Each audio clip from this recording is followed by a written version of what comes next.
Masalah pendidikan multikultural di Indonesia terbagi menjadi 7. Di sini saya mengambil salah satunya, yaitu tentang keragaman identitas budaya daerah.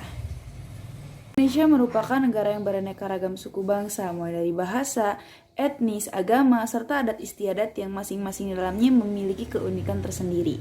Tetapi tidak dapat dipungkiri jika keanekaragaman tersebut bisa menimbulkan salah satu konflik, seperti yang baru-baru ini kembali ramai diperbincangkan, yaitu tentang pemblokiran atau pemutusan internet di daerah Papua. Kasus ini terjadi pada Agustus 2009 lalu.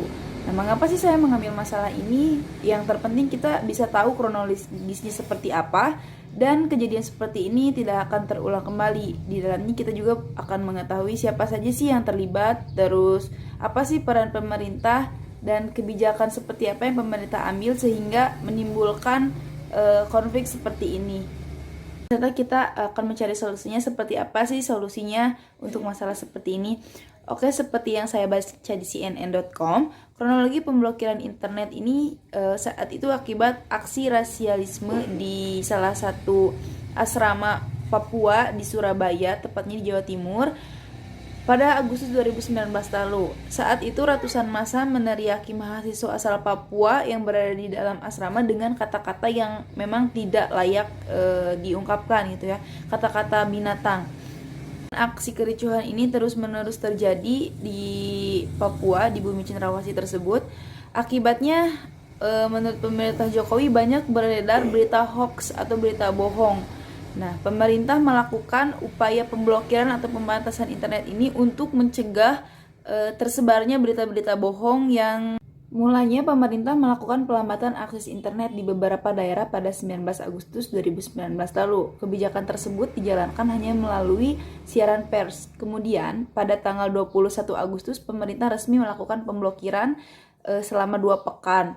Warga atau di puluhan kabupaten atau kota di Papua Barat itu mengalami kesulitan, entah itu kesulitan informasi mengenai berita yang sebenarnya, kesulitan ekonomi karena terhambatnya internet ini gitu. Tetapi pada 6 September 2019, pemerintah mulai membuka kembali pemblokiran ini, tetapi hanya di berbagai wilayah tertentu saja yang sudah dibuka. Jadi tidak serentak membuka pemblokiran internet tersebut karena ditakutkan akan terjadinya lagi berita hoax yang tersebar selama aksi tersebut. Menurut Menteri Kominfo dan Kepala Staf Kepresidenan Muldoko menyatakan bahwa internet di Papua dibatasi atau diblokir wajib dilakukan atas keamanan nasional dan situasi darurat. Atas kebijakan pemblokiran tersebut, sejumlah lembaga seperti Scottish Asian Freedom of Expression Network atau SEFNet Indonesia, Kontras, Elsam, dan ICGR menggugat Jokowi dan Kemenfo ke PT UN. Gugatan itu dilayangkan ke PT UN pada 21 November 2019 dengan nomor gugatan 360/G/TF/2019/PTUN.Jakarta. Setelah hampir 6 bulan, gugatan mereka akhirnya dikabulkan PT UN Jakarta. Seperti berita yang bersumber dari bbc.com, PT UN Jakarta putuskan pemblokiran internet di Papua dan Papua Barat melanggar aturan. Presiden Indonesia dan Menteri Komunikasi dan Informatika merupakan tergugat dalam perkara ini, tergugat 1 dan tergugat 2. Berdasarkan data sistem informasi penelusuran perkara PTN Jakarta, pemerintah dituntut untuk meminta maaf atas kejadian tersebut melalui media bahasa dan tidak mengulanginya lagi. Tetapi, dalam salinan putusan Hakim PT UN Jakarta, tindakan pemerintah tersebut melanggar hukum tanpa harus meminta maaf. Karena sepanjang periode itu, Kominfo mengklaim memblokir 713.166 tautan internet hoax. Isi putusan pengadilan terkait kasus ini menyalahi sejumlah ketentuan undang-undang, antara lain Pasal 60 ayat 2A dan 2B. Dalam pesan tertulis kepada BBC News Indonesia, Kemenfo Johnny G. Platt mengaku belum membaca amar putusannya.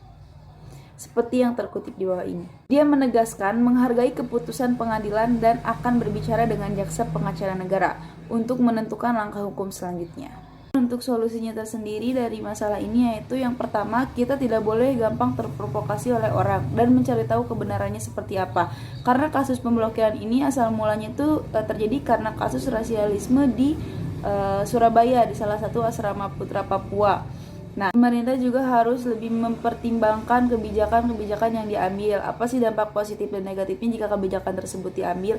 Mungkin memang benar pemblokiran ini patut diterapkan agar tidak beredarnya berita hoax, tapi di sisi lain kebebasan untuk berpendapat, kebebasan untuk mengemukakan pendapat tersendiri itu tidak tersampaikan. Makanya di sini dibilang kasus tersebut tuh melanggar hukum.